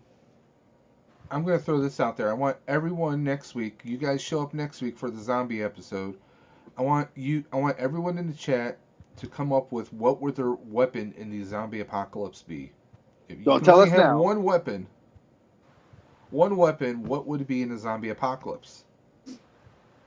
Yep, save it for next week. Yep. And you post it in the chat. All right? And it has to be a realistic weapon. It can't be like, I can't say a proton pack, to be fair. Or a lightsaber. You can't say, I want a lightsaber. You can't say a lightsaber. You're dumb. It has to be something that can practically be built or is already in existence, and that's going to be your weapon of choice. I mean, you get the guys, was it from Hammersmiths? They did kind of make a plasma saber, so I mean, hypothetically, I guess you could, but that would be pretty heavy and you'd run out of power eventually, so I want everyone to think of what would their weapon be. And Dave, you gotta do the spiel to take us out. Well, once again, guys, also I want you guys to know, we are on Spotify, so if you want to listen to us, we're going to be dropping 5 new episodes that should be in by Saturday evening, hopefully, because I have to download the episodes, convert them over to audio files, and then upload them to Spotify. And, by the way, guys, again, all the details for the school lunch fundraiser that we are doing is in the video description below, so please go ahead and check that out. And you can check those streams, the previous video that we did on Colin's channel, EC Collecting, the Collector's Safe Space, of course, and of course on Dave's Dimension as well. You can also find out more information on Instagram through all of our socials as well, and again, those socials are in the video description below. But hey, Colin, what do you have going on this week? I got some reviews coming out. That's about it. I've been doing my Halloween action figure reviews, so I'll have a new one out probably. Yeah, I'll have a new one out tomorrow. Awesome. So guys, please check out Colin at EC Collecting, aka F and Figures Podcast. Dre, what do you have dropping this week? Well, because we're not talking about the toilet. Oh man. Well, in that case, I did drop the first episode of season 2 of the aptly named Retro Rewind series, which will be 23 episodes long, like an actual TV show. I already uploaded the first 10 episodes to YouTube, and they're going to drop every Wednesday at noon. Today's episode just dropped, and it's about the Mezco unboxing of Harley Quinn. And it's going to be some statues, some action figures, a lot of the classics. And then, of course, I do have some newer figures. And you can see my pile of shame. So I will be going through that. And hopefully on Saturday, I will be trying to film, or Sunday, I'll be filming episodes 2 and 3 of the comic book ASMR for Cult of Misery issues 2 and 3. Awesome. Now, I am still editing my pictures and videos I took from NYCC 2023. So I will have that coming out at some point, hopefully by this weekend if I can. So, again, guys, if you want to check out any of our past episodes, you can find them here on YouTube or on Spotify, wherever you get your podcast from. This has been Dave's Dimension. Dre, CEO of the Collector's Safe Space, and of course, Colin, the new face of horror. He has that contest still going on, so you can check out his socials and help support him in that endeavor to become the new face of horror. But until next time, Dre, what do you say every week? Watch your heads as you exit the portal, folks. We'll see you next time. Take care, guys. Catch you on the flip side.